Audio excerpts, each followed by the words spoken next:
So you've got playoff teams that are getting ready for this really, odd playoff that's going to be a ton of fun to watch here, especially this weekend. Then you've got a whole litany of teams that are looking for coaches and GMs and are trying to build their future. So, Cam, when we look at this, and I'm very interested to see which way you go when we talk about the non-playoff teams that have the brightest future, right? Are you buying into a team that is on the bottom now that maybe has a ton of draft equity? Are you looking at a team maybe like the 49ers or somebody in that mix that had a ton of injuries this year and didn't have a lot of things go right? So what is a team or teams maybe that you look at that, 2020, not so good, but next year with the things that they can put together, we might see a big difference? Well, I'm looking at them at the Miami Dolphins, to be honest. I'm looking at the Miami Dolphins. You got Brian Flores coming from the Patriots, right? Had a down year the year beforehand, right? 5-11, now going to 10-6.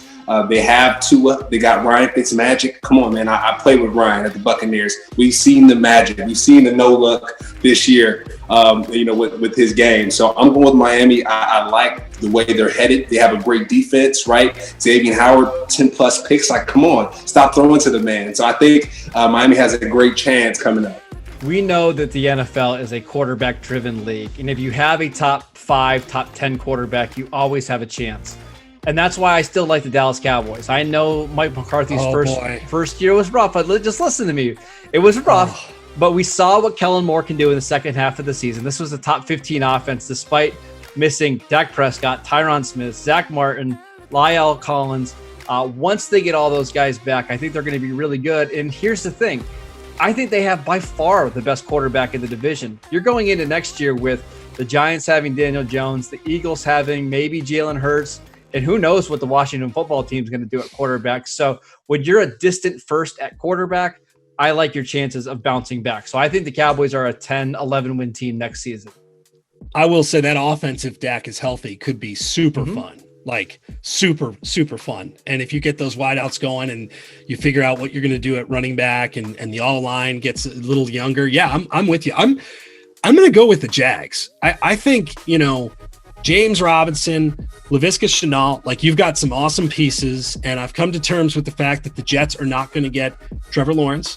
I've accepted it as a Jets fan. We're moving on, and yet they are getting a guy that if they can protect him, it's going to be incredible. Then you look at, it's not just Trevor. You've got major draft equity, right? You've got draft equity in the first round. You got, all across the board, and then you've got more money or to the top or near the top in terms of free agency, in terms of what you can do to spend. So I don't necessarily think it's going to be immediate.